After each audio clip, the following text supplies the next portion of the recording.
Anyone remember the TNG episode Disaster? Because I do. And this episode reminds me a lot of it. What's funny is apparently this is a very difficult episode to write, which I could believe because it's actually very much a ensemble episode. Lots of different characters who get lots of different lines, and a lot of them interact with each other, and those are usually more difficult episodes to write than other ones. This is also supposed to be a bottle show. Now, I say supposed to be. Some people could argue whether it's a bottle show or not. But really, let's be honest with ourselves, the core point of a bottle show is to save money. To do something small scale with existing sets, existing characters, and existing items, and maybe a little money tossed here and there for the occasional simple effect like a force field or whatever. This episode has one major guest star, that's Dukat. Arguably another one, since Garak himself isn't really a main character and therefore has to be paid for separate. Multiple special effects, including the phaser, the guy who gets vaporized on screen, and the shield effect. And they have several sets, including what is effectively a new set, the ore processing area and the area surrounding that. So, not a bottle show. That being said, I do love the creative challenge. Basically, the creative point is don't let them leave Deep Space Nine, but let them be in danger. And I do think they succeed at that. But I have to admit, this episode's not as good as I remember. And I think I know why, and we'll kind of get to that as we go. A couple little side notes. This is the first time that they mention Cousin Gala, who is a Ferengi who will actually show up in future episodes. This is the first time he's name dropped. He owns a moon. Second of all, this is the first episode where the writers attempted to make the beginnings of a romantic entanglement between Kira and Dukat. Now, I have to admit, the scene where Dukat is trying to posture at Kira and Garak notices and calls him on it instantly is actually genuinely amusing to me. As basically everything between Dukat and Garak is actually pretty much gold. You'll notice that basically the only time Garak ever drops his mask and just is straight up completely overt, which is a very non-Garak thing to do, is when he's talking to Dukat. Garak, under normal circumstances, would never just say, okay, I see what you're doing and it's not going to work, you're an idiot. That's not his style, but he hates Dukat so much. He just has that, he despises him, that he's like, no, it's not going to work, stop. And Kira's just like, I'm sorry, what? Not a Visitor said that there was no way she believed her character could ever be romantically attracted, in either way, physically, mentally, or emotionally, to Dukat. And if I'm being so bold, I agree. Dukat is, at his best, a nuanced, complex, very interesting, and very well developed and acted character, up until Season 7. And I do like a lot of what they do with him. I really do. But I don't think I could ever see anything really happening between him and Kira. Not on a romantic level. The best I could ever see is a grudging respect. That's as far as I think I would ever push that envelope. Because, well, to quote Kira herself in the future episode, even if he becomes a better person, which he doesn't, in her own words, a lot of people died for his personal character growth. Anywho, that being said, I also don't think Dukat is pure evil, mwahaha. Now, he is kind of portrayed like that in this episode. This is actually a deliberate intent by several of the writers and one of the creators, Ira Steven Behr. This is not the first time I have found myself disagreeing with Ira Steven Behr on this show, and I know that sounds like sacrilege, but I'm just being honest. I don't think Dukat needs to be the bad guy. And as we will talk about significantly much later in the show, several of my problems with the direction of this show have to do with Dukat being the bad guy. And I don't mean being someone who is an antagonist, or being someone who is villainous, or being someone who has many layers of unpleasantness to him. All of those things are absolutely true. When I say the bad guy, that is a nice, binary, simplistic definition. You know, Snidely Whiplash, or a cartoonish villain who's like, I will destroy the world. You know, no motivations, no purpose, no depth. Evil. And that's how Dukat was deliberately written to be in this episode. Yes, really. Because they didn't want him to seem like he was too friendly. Anyways, I just point this out because this is going to be a recurring trend. In fact, I've already pointed out how Dukat's character arc actually runs contrary to what the writers and creators wanted, and I think that was for the best whenever he actually runs contrary to that. But I'm getting off topic. I'm getting off topic. So I'm looking at my notes here. I want to comment on one other thing really quick, side note-wise, before we really get into this episode. I want to talk about music. I don't have a lot to say about this episode. I mean, there's some good scenes and there's some decent stuff here and there, but I don't have a lot to talk about.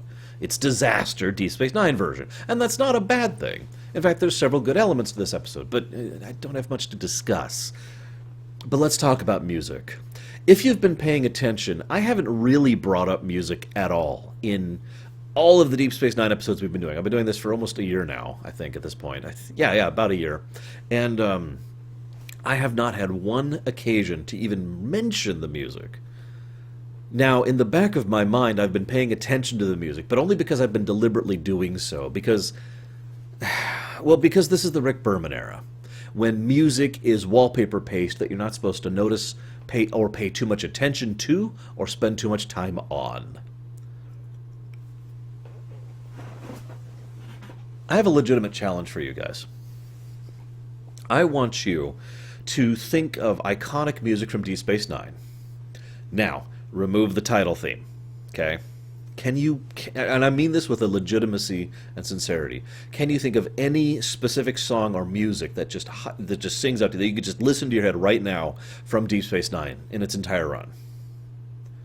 I can't. I cannot think of one song that really is distinct or memorable in all of Deep Space Nine's run, other than the title theme, which is, of course, gorgeous and amazing.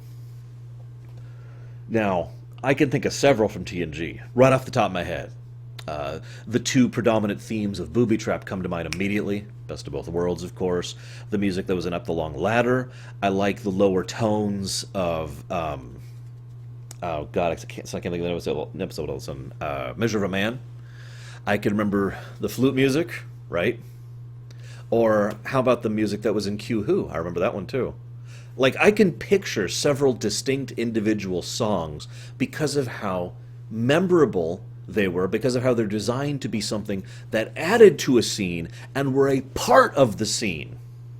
This is one of the things that I rail so much against when it comes to video game design, that too often music either isn't used properly or isn't used at all as part of a scene, as another tool in the director and the editor's tool set in order to try and make and add and work with a scene. Now, doing no music at all can work, and has worked. I've pointed out many times in my career instances where there's no music and it's awesome. But that's not what I mean. What I mean is making that music matter. And as much as I love Deep Space Nine to death, I don't think it makes the music matter at all. This episode has several moments of very tense, very stark, very serious danger, and I can't even remember the music that was playing in it, even though I literally just watched the episode minutes ago, right before I hit record. That's how unmemorable it is. That's how generic it is. And that is by design. That is a deliberate intent on behalf of the creators. And I hate it. I really legitimately feel that Deep Space Nine, if it had been given truly amazing effort and work into designing the music throughout the series, that it would have been even greater than it already is. Now, you might be wondering why I'm bringing this up now. I've been thinking about bringing this point up a few times as we've been going through the show, but I wanted to give it some time and some listening to try and see if I was wrong, if I was just misremembering, because we all have things where we remember things wrong. My own opinion on certain things has changed over the years as I go back through things. So I thought, I'll give it some time. But this episode is where it really shined for me, because this is actually kind of a terrifying episode in its own right, for the same reason Disaster was. It's one of the things I like about this episode. Too often, we as the audience take for granted the level of tech they have as normal. If my electricity fails right now, oh well. I mean, it'll kind of suck, but my life won't be in danger. If I'm on a space station and the electricity goes out, I'm frickin' screwed, right? And I've always kind of had this understanding of that. I don't know where that comes from. It probably comes from my mother, if I'm being honest, and the science fiction books I used to read.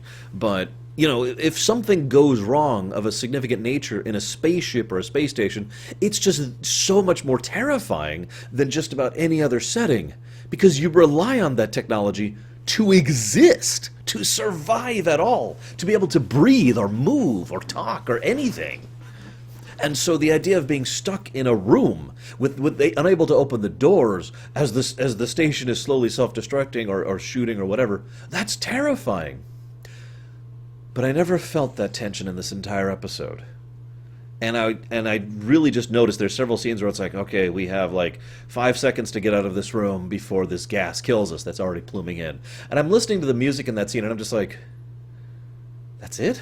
It's like generic horns. Dun, dun, dun, dun, dun, dun, dun, dun. I think it's actually a Voyager song, but right? Sorry for ranting. Let's talk about the episode proper. Now, on the one hand, I do like the idea that there's still crap on this station they haven't fixed or repurposed yet, because that's logical. It makes sense with the sequence of events that they have given us. However, I also hate the fact that this station has blah, blah, blah, blah. Why? Because it's just another aspect of the fact that Starfleet has refused to support this station. I want to remind you that a red shirt dies in this episode. And yes, I checked, actually rewound to double check. He's actually wearing a red uniform. Seriously, when the phaser appears in the replicator, it shoots someone and vaporizes him. That's a Starfleet personnel who is murdered. I guess murder's really an inaccurate term. Who is brutally killed. There we go. Horrifically dead. You know, he's dead. He's dead, he's dead, he's dead. And that death happened because Starfleet wasn't properly supporting this entire adventure. Really. Now, what's funny is they will continue to not support this frickin' station until the beginning of Season 4. Despite the fact that the Dominion's right there. The only thing that is debatably keeping the Dominion out is the threat of collapsing the wormhole. That's it. That is actually, I found out since that's one of the things the writers have deliberately written in, is the whole, we will collapse the wormhole if you come through, so the Dominion decides to be a little more clandestine about it. Of course, people are still going through the wormhole, as we learn, right? So, anyways, that's another one. How are they letting people still go through the wormhole? That's a good question. Isn't that incredibly dangerous with the Dominion threat? I mean, we know we're going to collapse it if things get bad, but should we not push them on this matter? Anyways. So they're still trying to fix the damn station. I actually wonder how long it would take to build a new space station. I legitimately don't know. I mean, not how long it would take in real life, but this is Star Trek. They have ridiculous, they have industrial replicators, for God's sakes. They have vast manufacturing teams. We know they can build entire fleets of hundreds of ships within the space of about a decade, so that's saying something, right? I don't know. We'll get to it. So, this whole situation, the other thing that really weirded me out is I feel like I'm the only person who understands how terrifying the whole lack of control on a space station problem is.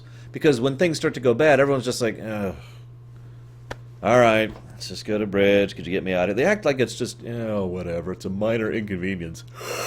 And funnily enough, excuse me, one of the reasons the situation gets so bad is because no one decides to take it seriously immediately. Only only three characters in the entire episode treat all of this as if it's serious from day one. Quark, Odo, and Garak. And now that I've said that out loud, that doesn't surprise me as much. But still, they're the only ones. Quark is like, I'm going to Odo's. Well, this is a safe place to stay. And Odo's already looking into trying to fix it. And Garak, pretty much immediately starts moving his way to Ops in order to figure out what the hell's going on. So, yeah. Now, I mentioned that because that's actually endemic of something that'll happen later. Dukat, if he had taken this whole situation seriously rather than trying to take advantage of it because, evil, then there's actually a reasonable chance that he wouldn't have been as screwed over by the situation as everyone else was. But instead, he decided to be evil because he's evil.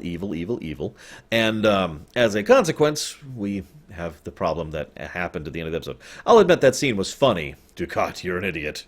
You're trying to escape. You are now dead. So where's the Defiant in this episode? One of the things I bring up a lot in most other Star Trek shows is why don't they use the shuttles? Because for some reason the writers seem to just forget the shuttles exist, and the fact that shuttles have independent atmospheres and independent transporters. And those are very useful tools for solving a lot of problems. So where's the Defiant in all this? Actually, bonus question, where's the Runabouts in all of this? Now, obviously, they could write a way for that to be, oh, we can't reach the runabout, or oh, we can't beam out, or whatever. But at the same time, they don't even mention the other ships the whole time. They're just stuck on the station. Now, I know, bottle show, but you get the problem, right? It kind of creates a logical disconnect when no one even mentions, try to raise the Defiant and get us beamed out of here. Oh, we can't communicate outside the... Just a throwaway line would have helped. Anyways, so then Garak goes to the ship. That's nice. I do like I do like the inclusion of Garak. I do like a lot of the performances in this episode. In fact, I think one of the only reasons I like this episode is because of the performances, because I find so many issues with the plot. I do like the idea of destroying the life support controls in order to prevent the station from flooding, gas into everything. That makes a degree of sense. And then they go straight to self-destruct. Question: why? I know that sounds like a really strange thing, but I want you to rewind time a few years to when Terek Nor is active and functional and regularly receiving ships, Cardassian ships, Cardassian military ships, on a regular basis. It is a major military outpost as an ore processing facility for Bajor, okay? Why do they want to blow this thing up? Can anyone answer me that question? I'm legitimately curious if someone can come up with a good answer to that. Because, I mean, at the absolute worst, why not just shut everything down? Oh, this program has reached the final level of counter-intrusion program. And just shut the station off. And the military Cardassian ships, which were probably out there in space, are like, oh, okay. And they could board or attack or wait or whatever they want to do, right? I mean, worst case scenario, all they have to do is wait until everyone on the station starves to death, and then they can just go back on board and take the station again. Remember, part of the whole reason this is a problem is because they don't want to build a new space station, so they're repurposing the Cardassian one. So you can't tell me the Cardassians, who have access to less resources than the Federation, are so keen on just destroying one of their stations. Now, I know what you're going to say. This is Dukat's program, not the Cardassians' program, and that's true. But I find myself raising my eyebrow at the idea that Dukat is just like, yeah, blow it up, whatever. Blow up my station, it's cool. Just a weird inclusion there. Anyways, so I have a note here that says Fear of the Dominion. It's been a recurring trend for several episodes that people have been acting differently and functioning differently because of fear of the Dominion. That's logical, it makes sense, and it's very contiguous. This episode adds something so much worse to that and will never be mentioned again. Fear of the station they live on. This is the kind of thing that would be traumatizing, legitimately traumatizing. At no point in the episode do they show the ground level, which is another flaw of the episode, in my opinion. We never see the civilians. We never see the people with their what's the frickin' lollipop thing, the Bajoran lollipop. We never see that guy. We never see the people with their stores, or the Klingon restaurant, or the people in their quarters. We never see the normal people's perspective on this. Because remember, everyone's getting these announcements.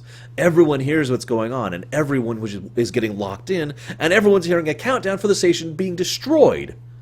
That's terrifying.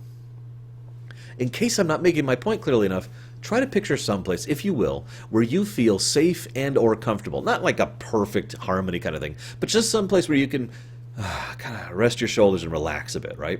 Now imagine you're there, and all of a sudden you hear this blaring alarm and this horrible voice saying, this place will be destroyed in 30 minutes. Right?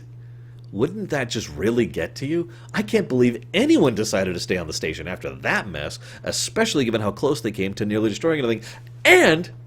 And given the fact that one of those Starfleet guys freaking died! I hate to keep repeating that point.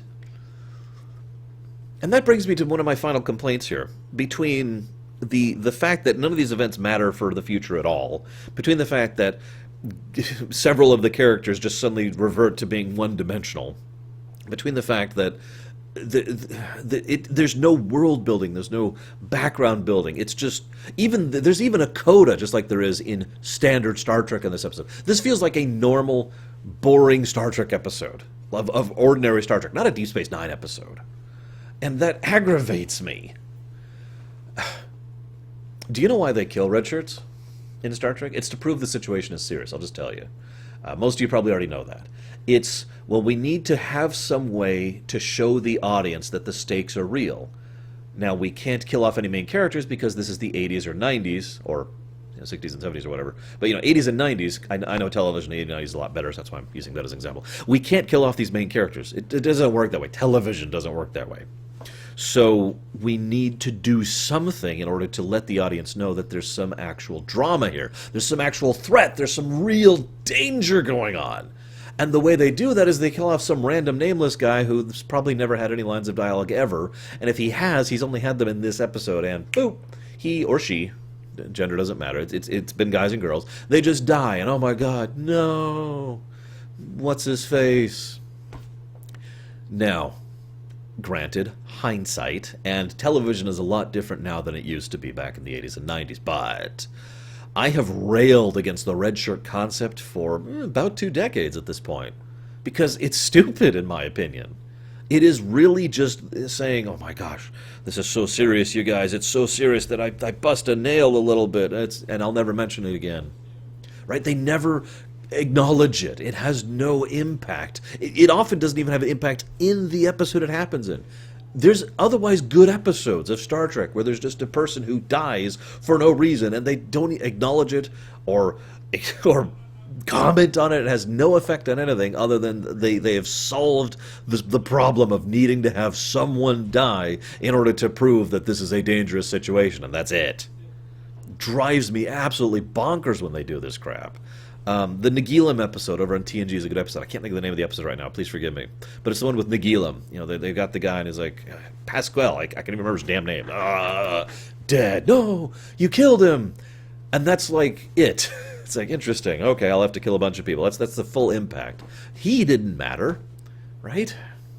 Just frustrates the crap out of me. Sorry for ranting. So then Dukat comes back. We get some backstory between Dukat and Garak. That's good. The baseball's there. The baseball's still there on the table, and Dukat makes a point of knocking it off. Just remember that. And I like the idea of the replicator phaser. That's a cool idea. I do wonder, like, as it's just shooting the whole ops area, sparks are going off. Does that mean anything? Oh, wait, no, I'm sorry. I forgot this is a typical episode of Star Trek where sparks is just the shorthand for, oh my gosh, this is dangerous. Like, I'm sorry for being, the world builder or the continuity person or whatever, but think about this for a moment. Imagine someone just walked under the bridge of the Enterprise and just started firing a phaser, which is set to kill, as we saw it disintegrate someone. Just started firing a phaser randomly every few seconds for several minutes around the bridge. I mean, that's circuitry and control panels and monitors, right? Isn't that going to do some damage to all that? But no, it's just sparks, don't worry. Really? Now, I do want to give some praise to this episode. First of all, I do think some of the early Quark and Odo interaction was actually pretty good. I hate the fact that it adds on a light, jokey, ha-ha-ha comedy moment between the two, but whatever. But I also want to give special praise to basically every scene that included Jake, O'Brien, and Sisko.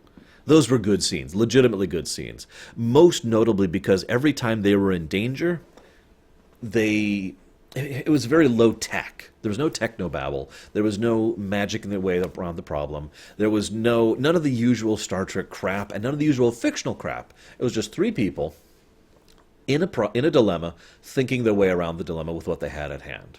And all of that was established beforehand. No sudden pull out of nowhere. They were in the ore processing area, so obviously they already knew about the ore. That was established in advance. They make their way out through the tunnel that used to contain Magnus ore, molten ore. So obviously that's not a problem, right? Like, all of the pieces there are well constructed, make sense, and are awesome. Sadly, I just don't have much to comment about it, which is the only regret I have. But I did enjoy all of those scenes, and they were good, and I liked it, and that's awesome. And I just wanted to give credit where credit is due. Overall, this is just kind of a meh episode, a rumination. I will probably forget to change the title, because I always do. But I did hope you enjoyed, and I do hope I'll see you guys next time with generic music. Da-na, da-na-na-na-na.